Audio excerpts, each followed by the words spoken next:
Assalamualaikum warahmatullahi wabarakatuh.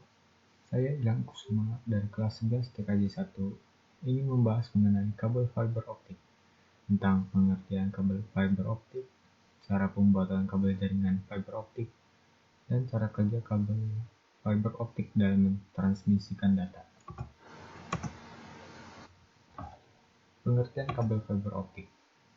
Fiber optik atau dalam bahasa Inggris disebut dengan optical fiber atau fiber optik adalah jenis kabel yang terbuat dari serat kaca atau plastik halus yang dapat mentransmisikan sinyal cahaya dari suatu tempat ke tempat lainnya.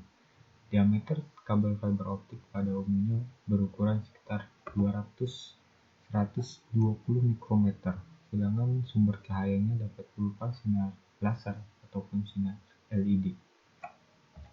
Keuntungan menggunakan kabel fiber optik sebagai media transmisi diantaranya adalah tingginya bandwidth yang dimilikinya, tidak rentan terhadap gangguan interferensi apabila dibandingkan dengan kabel tembaga, lebih tipis dan ringan, serta dapat mentransmisikan data dalam bentuk digital. Cara pembuatan kabel jaringan fiber optik. Kabel fiber optik terbuat dari kaca silika yang sangat murni. Serat optik dibuat dari silikon dioksida dengan salah satu dari dua metode. Yang pertama, metode wadah, di mana bubuk silika dilebur, menghasilkan multimode yang gemuk yang cocok untuk mentransmisikan jarak pendek dari banyak sinyal gelombang cahaya. Kedua, proses deposisi uap, menciptakan silinder padat dari inti dan material kelongsong yang kemudian dipanaskan, dan ditarik menjadi serat mode tunggal yang lebih tipis untuk komunikasi jarak jauh.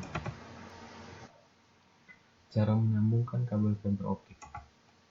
Alat dan bahan. Splicer, alat yang digunakan untuk menyambungkan ujung kabel core dengan tali pigtail atau ujung kabel core dengan ujung kabel core, atau bisa juga untuk menyambungkan dua kabel di dalam joint closure. 2. Heater atau pemanas. Setelah kabel menjadi satu, bagian yang terbuka diberi pelindung kemudian dipanaskan dengan heater agar kuat dan tidak mudah lepas. 3. Cleaver, digunakan untuk meratakan ujung kabel FO agar ketika dihubungkan tidak memiliki loss atau disable yang besar, karena standar loss disable yang ditetapkan oleh PT. Tang kupas, digunakan untuk mengupas kabel FO, alkohol dan tisu. Digunakan untuk membersihkan kaca pada kabel fiber optik. Kebersihan kaca juga mempengaruhi kualitas kabel saat di splicing. Langkah-langkah menyambung kabel fiber optik. Yang pertama, kupas kulit kabel menggunakan loop sheet cutter. Panjang kupasan disesuaikan dengan jenis penyambungan yang dipakai, seperti gambar berikut. Ambil salah satu ujung serat optik, kemudian kupas pelindung serat optik secondary coating tersebut dengan fiber striper. Panjang ujung serat optik yang dikupas kurang lebih 4 cm. Ketiga, bersihkan ujung serat optik tersebut untuk menghilangkan primary coating dengan tisu yang sudah dibasahi dengan alkohol 90%. Keempat, potong ujung serat optik tersebut dengan fiber cutter atau fiber cleaver. Periksa hasil pemotongan dan serat optik pada mikroskop. 5.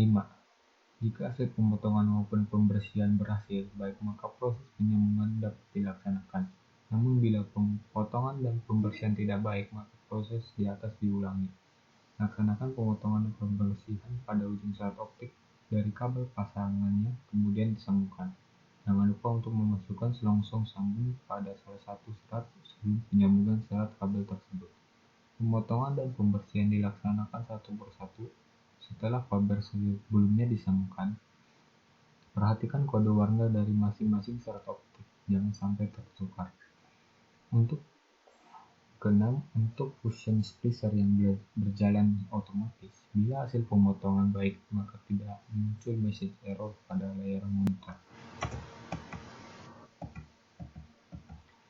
Gambarnya bisa dilihat tentang cara penyambungan kabel fiber optik.